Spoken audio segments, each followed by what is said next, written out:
Hello, boys and girls. This is Pa. Are you ready for another bedtime story? You are? Great. Have you brushed your teeth? Well done. I see you've got your jammies on. Lovely. Now grab Ted. That's it. Hop into bed. Snuggle in as we get ready to have another bedtime story with Pa. This is a bedtime story about Santa inviting the children to the North Pole.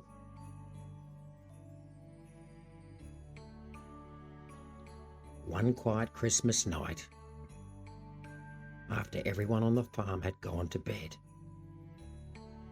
a soft jingle jingle floated through the air outside.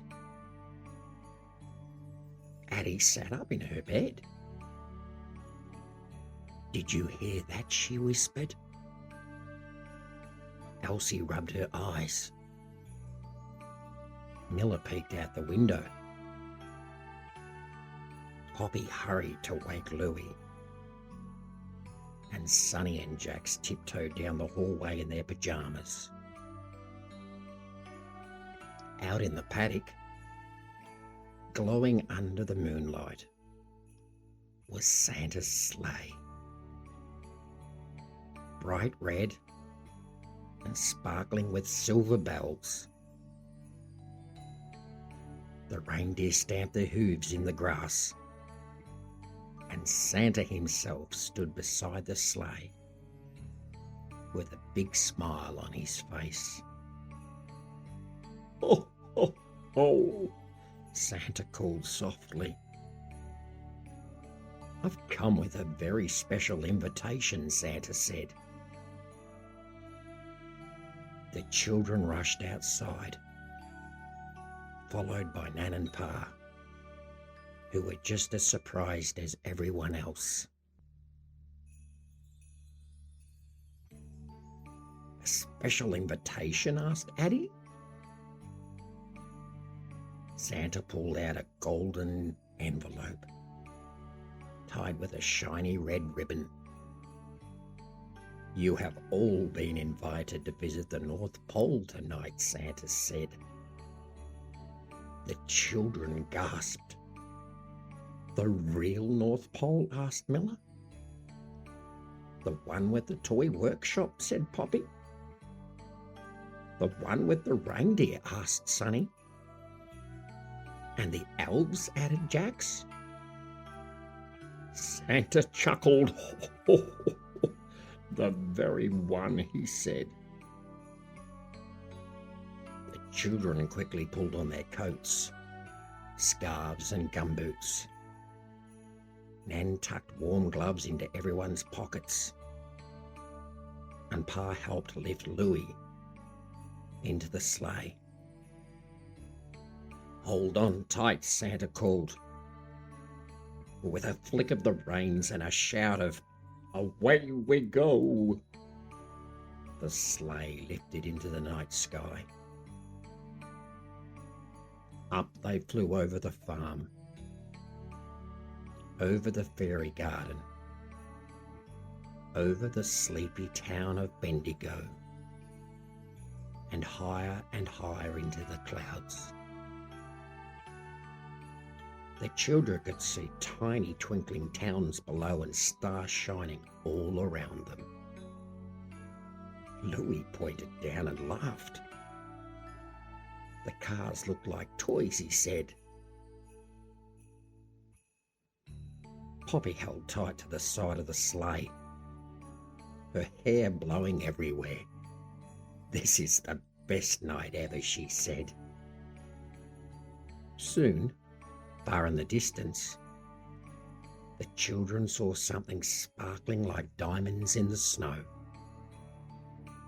"The North Pole," Santa announced. As the sleigh landed, the children stared in amazement. Everywhere they looked, there were glowing lights, snowy rooftops, candy cane lampposts, and little elves hurrying around carrying parcels and ribbons. An elf named Holly came bouncing over. "Welcome, welcome," she said. "We've been waiting for you." First, Holly took them to the reindeer stables, where the children got to meet Rudolph, Dasher, Dancer, and all the others. Addie stroked Rudolph's soft nose, and Elsie giggled when one of the baby reindeers nibbled at her fingers. Then they visited the toy workshop. Inside, hundreds of elves were busy making dolls, trains, puzzles, teddy bears, and shiny toy tractors. Miller helped paint a dollhouse pink and purple. Poppy tested out a tiny toy drum set. Sonny and Jax helped build a wooden race car. And Louis found a pile of jingly bells that made him laugh every time he shook them.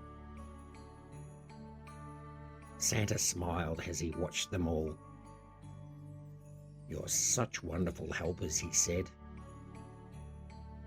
Next, they went to Mrs. Claus' kitchen, where the warm smell of cinnamon and chocolate filled the air. Mrs. Claus had baked star biscuits, gingerbread men, and the biggest marshmallow hot chocolates the children had ever seen. "Eat up," she said kindly. North Pole adventures make children very hungry. After their supper, Santa led them outside again.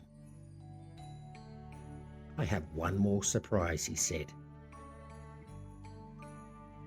In the middle of the snowy village stood a giant Christmas tree, taller than Pa's shed and covered in twinkling lights.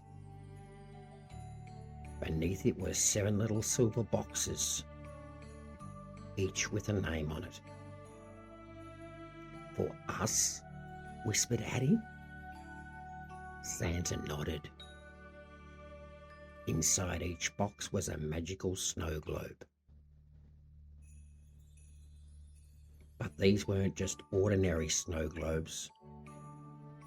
When the children shook them, they didn't just show the North Pole. They showed their own farm at home, with the fairy garden glowing, the paddock shining, and Nan and Pa waving from the veranda.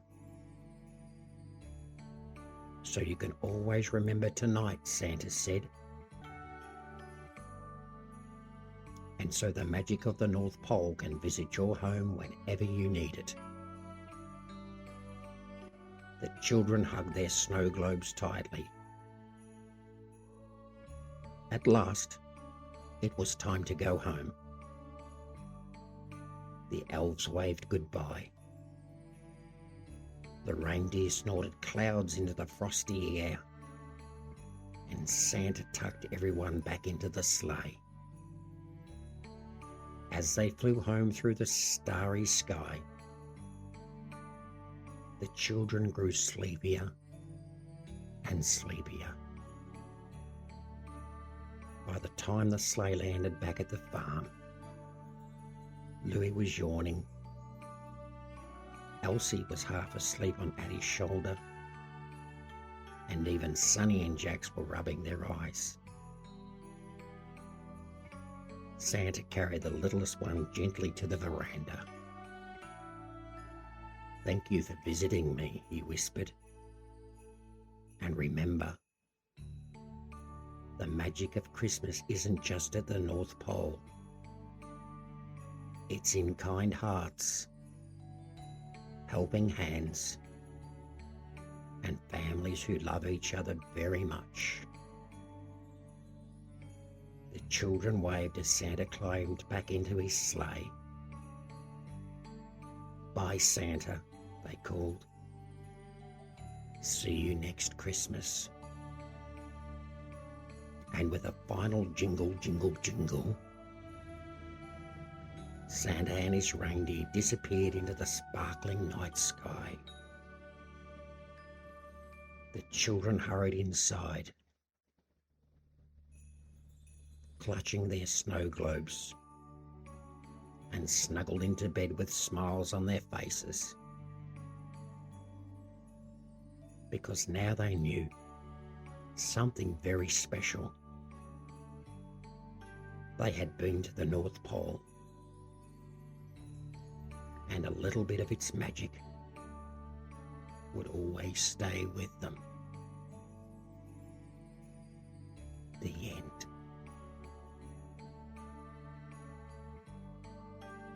Good night, children. Sweet dreams. And don't forget, Pa loves you.